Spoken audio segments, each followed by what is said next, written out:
नमस्ते, यहाँ सबैलाई मेरो युट्युब च्यानल लिखितममा हार्दिक स्वागत गर्न चाहन्छु।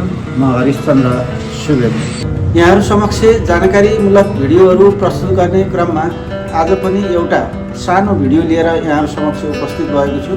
विषयवस्तु छ बैनापट्टा लेख्दा के कस्ता कुराहरूमा ध्यान दिनुपर्छ, के कस्ता कुराहरू छुटाउनु हुँदैन, खुलाउनै पर्छ भन्ने विषयमा एउटा सानो भिडियो लिएर आएको छु। भिडियो अन्तिमसम्म हेरेर साथ दिनुहोला र मेरो भिडियो प्रस्तुत गर्ने क्रममा कुनै गल्ती भएमा विज्ञ मेरा दर्शकहरूबाट मेरो गल्ती र कमजोरीहरू कमेन्ट बक्समा औँल्याइदिनु होला, जसले गर्दा मेरा आगामी भिडियोहरूमा ती कुराहरूलाई मनन गर्दै भिडियो अझै उत्कृष्ट ल्याउने कोसिस गर्नेछु र भिडियो अन्तिमसम्म हेरेर साथ दिनुहोला।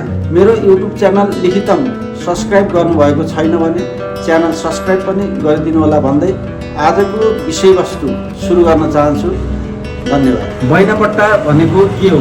कुनै पनि चिजवस्तु खरिद गर्दा वा कुनै कार्य गर्नको लागि ठेक्का पट्टा दिँदा लिँदा अरू कसैलाई बिक्री गर्न नपाउने वा दिन लिन नपाउने गरी केही रकम अग्रिम रूपमा पेशकी स्वरूप बुझाइने रकमलाई बैना रकम भनिन्छ भने सो रकम बुझाउँदा गरिने कागज वा तमसुकलाई बैनापट्टाको कागज भनिन्छ। बैनापट्टाको कागज बनाउँदा खुलाउनु पर्ने कुराहरू। बैनापट्टाको कागज लेख्दाखेरि हामीले कुन विषयमा बैनापट्टा दिन लागि र कागज लेख्न लागि सो विषयको जानकारी हुन आवश्यक छ। जस्तै हामीले जग्गाको बारेमा बैनापट्टा लेख्दैछौँ भने ऊर्जा, नागरिकता र बैना लिने व्यक्ति एउटै हो होइन, सोको जानकारी लिनुपर्छ। गाडीको बैनापट्टा गरिँदैछ भने सो गाडीको ब्लुबुक हेरेर सबै कुरा मिल्छ कि मिल्दैन यकिन गर्नुपर्छ।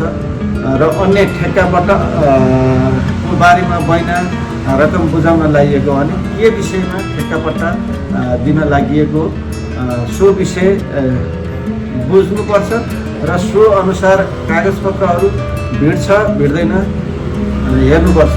यसै सन्दर्भमा अहिले हामी यहाँ जग्गा बैनापट्टा सम्बन्धी कागज बनाउँदा कस्तो किसिमले बनाउनुपर्छ, के कुरामा ध्यान दिनुपर्छ भन्ने सम्बन्धमा चर्चा गरिनेछ र अन्य कुराहरूलाई पनि यसैसँग मिलाएर हामीले लेख्नुपर्छ। यही अनुसारको कागज तयार गर्नुपर्छ।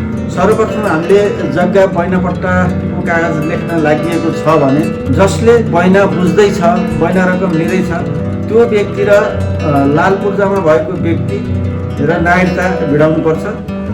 जग्गावाला र बैना लिने, पूर्जावाला र बैना लिने व्यक्ति एउटै व्यक्ति हो होइन भनेर यकिन गर्नुपर्छ र एउटै व्यक्ति भएमा हामीले सोही अनुसार कागज लेख्नु।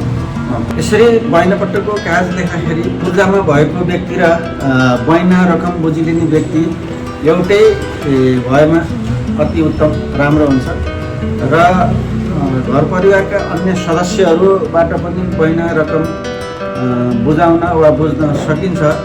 तर यसरी बुझ्दा भोलि जग्गा धनीले जग्गा नदिन पनि सक्छ। तसर्थ जग्गा धनी र बैना रकम लिने व्यक्ति एउटै हुनु आवश्यक पर्छ। जग्गा धनी र लाल पूर्जा नागरिकता भिडाइसकेपछि हामीले बैनापट्टा लेख्न सुरु गर्नुपर्छ। सुरु गर्दाखेरि लिखितमबाट सुरु गरेर सर्वप्रथम जग्गा धनी वा ऋणीको वतन, स्थायी ठेगाना, नागरिकता र पूर्जा अनुसारको ठेगाना र हाल बसोबास गर्ने ठेगाना उल्लेख गर्दै उसको 3 पुस्ते, उमेर र नाम र नागरिकता नम्बर, जारी मिति र जारी स्थान उल्लेख गर्नु पर्दछ। त्यसपछि हामीले आगे गरेर हामीले लिन लागि जग्गाको सम्पूर्ण विवरण लेख्नु पर्दछ। कहाँको जग्गा हो, ठेगाना, नम्बर, सिट नम्बर लेख्नु पर्दछ र कति लिन लागि सो विवरण पनि लेख्नुपर्छ। जस्तै हातको हिसाबले लिन लागेको हो कि रोपनीको हिसाबले लिन लागेको हो कि आनाको हिसाबले लिन लागेको वा कट्ठा धुर के हिसाबले लिन लागेको त्यो सम्पूर्ण खुलाउनु पर्दछ। जग्गाको विवरण खुलाइसकेपछि हामीले जग्गा के कति लिन लागेको सम्पूर्ण खुलाइसकेपछि हामीले कुन दर रेटमा जग्गा लिन लागि सो विवरण खुलाउनु पर्छ। प्रति हात, प्रति रोपनी, प्रति आना, प्रति कट्ठा कुन हिसाबले वा एकमुष्ट कति हो त्यो सम्पूर्ण खुलाउनुपर्छ। सम्पूर्ण अङ्क अक्षरमा हामीले मूल्य खुलाउनु आवश्यक। मूल्य खुलाइसकेपछि हामीले खरिदकर्ता वा साउको विवरण उल्लेख गर्नुपर्छ। उसको स्थायी ठेगाना, हालको वतन, 3 पुस्ते, उमेर, नाम र उसको नागरिकता नम्बर, जारी मिति र जारी स्थान समेत खुलाएर लेख्नु पर्छ। के कति बैना लिन लागि सो विषयमा पनि खुलाउनुपर्छ। बैना रकम कति लिन लागि, बैना नगद बुझाएको वा चेकमा बुझाएको, चेकमा बुझाएको भने ब्याङ्कको नाम, चेक नम्बर समेत उल्लेख गर्नुपर्छ। सकभर बैना रकम बुझाउँदाखेरि चेकमा बुझाएको नै राम्रो मानिन्छ।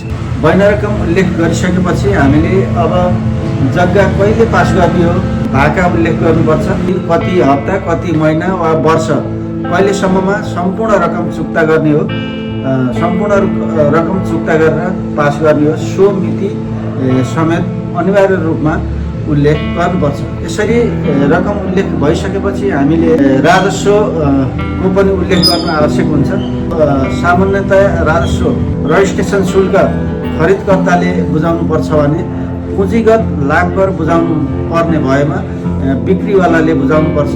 तर आपसमा सहमति भएमा पुँजीगत लाभ कर राजस्व एउटैले बुझाउन पनि सकिन्छ। तसर्थ कसले कुन राजस्व बुझाउने हो सो पनि उल्लेख गर्नु आवश्यक हुन्छ।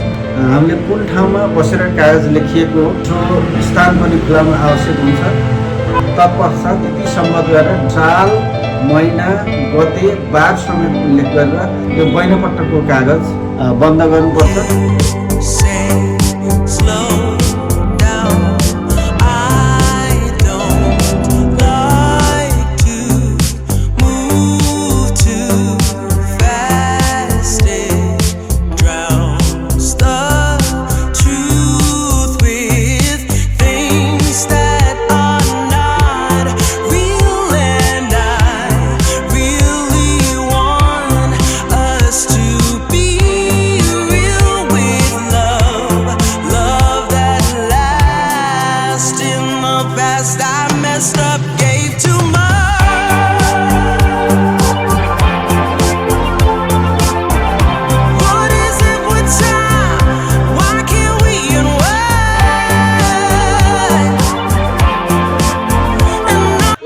नमुना मात्रै हो। विषय र प्रसङ्ग अनुसार तलमाथि थपघट गरेर लेख्न सकिन्छ। र साइड देब्रे साइडमा चाहिँ बायाँ किनारमा साँचीहरू कम्तीमा पनि लेखक सहित मस्यौदाकार सहित 3 जना साँचीहरू नाम, ठेगाना र वर्ष उल्लेख गरेर 3टा साँची राख्नु आवश्यक हुन्छ। यसरी तयार भएको बैनापट्टाको कागजलाई रितपूर्वक सहीछाप गर्नुपर्छ र सहीछाप भइसकेपछि 50,000 भन्दा बढी बैना रकम बुझाइएको अवस्थामा स्थानीय निकायबाट प्रमाणित गर्न आवश्यक छ। अन्यथा भोलि भने बमोजिम कारोबार नभएमा सो बैना रकम फिर्ता लिनको लागि स्थानीय निकायबाट प्रमाणित नभएको अवस्थामा बैना अदालतले मान्यता दिन सक्दैन। तसर्थ हामीले 50,000 भन्दा माथि बैना बुझाइएको छ भने त्यस्तो अवस्थामा स्थानीय निकायबाट अनिवार्य रूपमा दर्ता वा प्रमाणित गर्नुपर्ने। अहिले यहाँ मैले प्रस्तुत गरेको बैनापट्टाको तरिका कपाल तम्सुक जस्तो फर्मेटमा भनिएको हो। तर बैनापट्टा अचेल करारनामाको हिसाबले पनि लेख्न सकिन्छ। प्रथम पक्ष र दोस्रो पक्ष बनाएर शर्तहरू लेखेर पनि बैनापट्टाको कागज लेख्न सकिन्छ। यो पुरानो हिसाबमा चाहिँ यस्तै कपाली तम्सुककै सम्पूर्ण कुराहरू पेट बोलीमा नै राखेर लेख्ने बैनापट्टाको फर्मेट हो। यो पनि निकै प्रचलित र सजिलो तरिका हो। अन्यथा हामीले करारनामाको हिसाबले पनि प्रथम पक्ष, दोस्रो पक्ष गर्ने र तत्पश्चात हाम्रा शर्तहरू उल्लेख गरेर पनि लेख्न सकिन्छ। बैनापट्टामा उल्लेख गरिएका शर्त बमोजिम जग्गा नदिएमा वा लिन नचाहेमा के हुन्छ भन्ने सम्बन्धमा धेरै व्यक्तिहरूको जिज्ञासा भएको पाइन्छ। तसर्थ भने बमोजिम जग्गा नदिएमा वा खरिद गर्न नचाहेमा प्रचलित कानुन बमोजिमको ब्याजसहित फिर्ता गर्नुपर्छ। घुस हुने वा दोब्बर बुझाउनु पर्ने भन्ने व्यवस्था कानुनमा छैन। तसर्थ भने बमोजिम कारोबार नभएमा त्यस्तो अवस्थामा हामीले प्रचलित कानुन बमोजिमको ब्याजसहित फिर्ता गर्नुपर्छ। जग्गा नदिएमा नलिएमा बैना रकम पच वा घुस गर्न सकिँदैन। कुनै पनि हिसाबबाट प्रचलित कानुन बमोजिमको ब्याजसहित बैना रकम फिर्ता गर्नुपर्ने हुन्छ। र भने बमोजिमको कारोबार नभएमा बैनापट्टको कागज कपाली तमसुक हुने भएको हुनाले हामीले प्रचलित कानुन बमोजिमको ब्याजसहित बैना रकम फिर्ता गर्नुपर्ने हुन्छ भन्दै आजको यो बैनापट्टाको कागज सम्बन्धी भिडियो समाप्त गर्ने अनुमति चाहन्छु। यहाँहरूलाई भिडियो कस्तो लाग्यो, यस सम्बन्धी कुनै जिज्ञासा भएमा हजुरहरूले कमेन्ट बक्समा कमेन्ट गर्न सक्नुहुनेछ। साथै मेरो युट्युब च्यानल लिखितम सब्सक्राइब गर्नुभएको छैन भने च्यानल सब्सक्राइब पनि गरिदिनु होला, जसले गर्दा मेरा यस्तै उपयोगी भिडियोहरू यहाँहरू समक्ष पुग्नेछ। यति भन्दै आजको भिडियोबाट बिदा हुन चाहन्छु। हस् त, धन्यवाद।